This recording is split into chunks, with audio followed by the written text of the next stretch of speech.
Do the controversies surrounding Disney's Snow White remake show that we are still in the thick of the culture wars? Oh, have we been following the Snow White? Actually, the first time hearing of this. Really? Oh, Yeah. Okay. good for you. Well, the two stars are Gal Gadot, Happy for you. who she was in the Israeli Defense Forces. She's Israeli.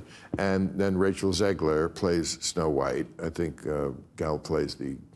I was not a child, so I don't follow that. I don't know fairy tales. I never read comic books. Panel on But something is Is this the one with the poison apple and the whatever it is? Hey everyone, welcome back. Today, we're diving into one of the most unexpected cultural battles shaking up Hollywood, the Snow White remake controversy. Disney's latest attempt at reimagining a classic fairy tale has stirred up a lot more than fairy dust. In their effort to modernize the story and avoid outdated stereotypes, they made the controversial decision to remove the iconic 7 dwarfs from the film altogether. The move was allegedly in response to activist concerns that these characters perpetuated harmful caricatures. But here's where it gets interesting.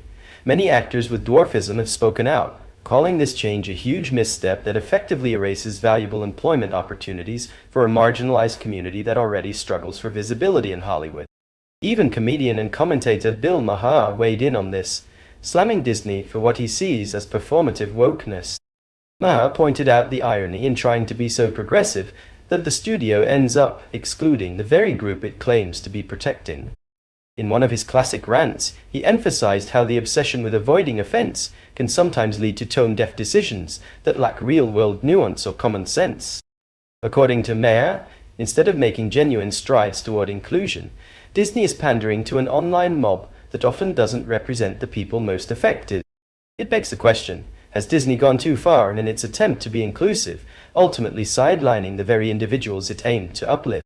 Or is there a deeper conversation we need to have about representation, sensitivity, and who really gets to speak on behalf of marginalized groups in modern media? We've got a lot to unpack here, so buckle up, hit that subscribe button, and let's get into it. Yes, the words Okay, so they're in. And Rachel Zegler, being 23 or whatever she is, like so many kids raised on TikTok, she's all for infantata is the only global solution. So the two stars hate each other. And then they couldn't put dwarfs because this is just so typical of the left. The progressives always finding a way to find their way back to doing something not progressive. You'd think the most progressive thing would be get people jobs, and dwarfs want to work.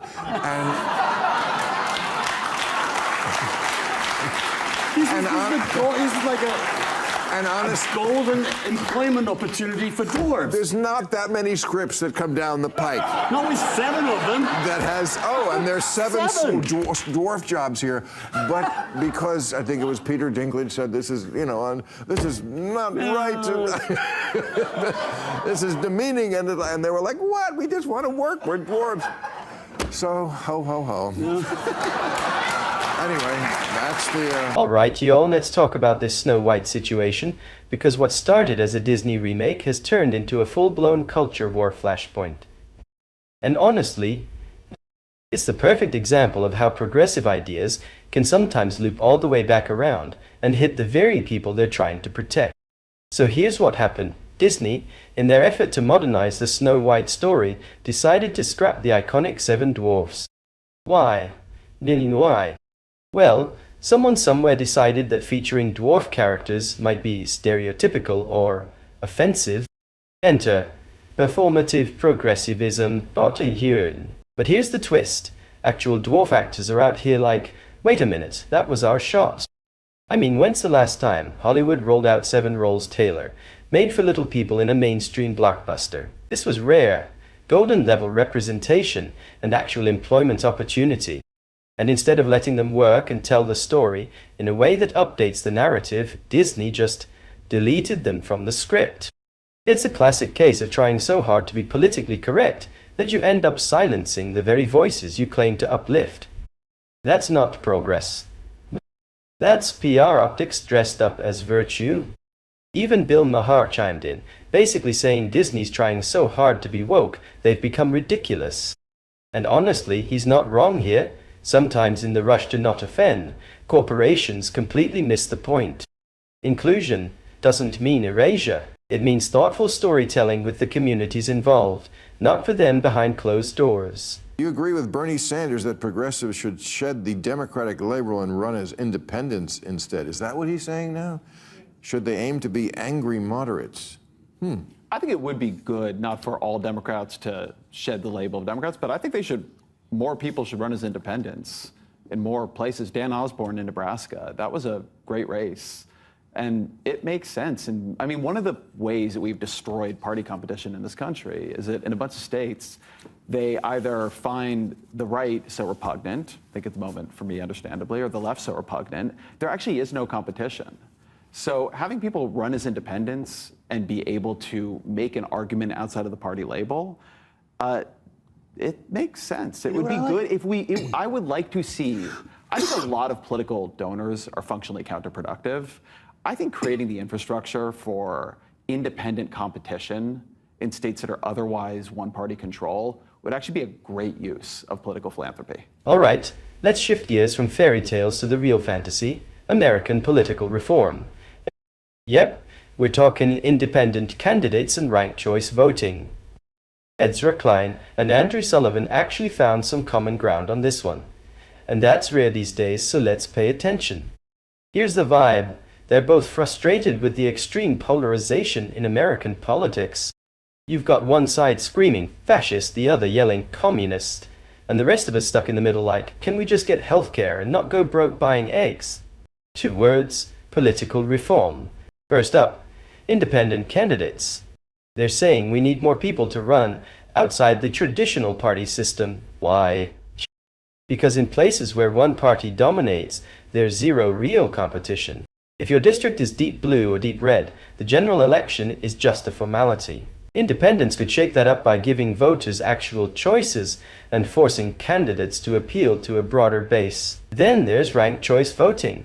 And honestly, this might be the political cheat code we didn't know we needed. Instead of picking just one candidate, you rank them. First, second, third, and so on. That way, if your first pick doesn't win, your vote still counts toward your second choice. It's like saying, okay, I don't love this guy, but I hate that guy, so give my vote to the next best option. Sullivan pointed out that this kind of system helps us avoid electing extremists and encourages candidates to build coalitions, instead of just pandering to the loudest base. And hey, it even gave us Eric Adams in New York, not perfect, but not a fringe lunatic either. Bottom line, independent candidates and ranked choice voting won't magically fix our broken politics, but they could make the system less toxic, more competitive, and a whole lot more reflective of what the average person actually wants. And we're just about to get it in DC, is ranked choice voting. 1, 2, 3. You actually show people that you don't like this nutter, but you'd rather this nutter than that one. And so you give them a little priority, and as the candidates fall out when they get they then contribute their vote to the next one. So you get a consensus candidate. Is that a jungle? And that's how we got Eric Adams in New York, and it's really well, yeah. Can't blame it on ranked choice voting. Is that a jungle primary? Is that what they call a jungle? No, jungle primary is different. California's jungle primary, right? What does that mean? Jungle primary, I think, is that you have a bunch of people running, and the top 2 vote getters, no matter what party they are, then have a runoff. So that's how you get a general election in California. We have 2 Democrats running against each other. Ranked choice is that the general election, you can have a lot of different candidates going, or in a primary, you can have a lot of different candidates, and you're ranking through them. So if you have people who are consensus, like if everybody has kind of the same second choice, but people are split between like 3 more extreme first choices, you might get that second consensus candidate as the winner. For the Eric Adams joke, ranked choice voting is a good idea. We should do it. Okay, Eric. Thank you, everybody. I appreciate it. If you've made it this far, I'd love to hear your thoughts. Do you think ranked choice voting and more independent candidates could actually fix some of the mess in our political system? Or is it just another band-aid on a bullet wound?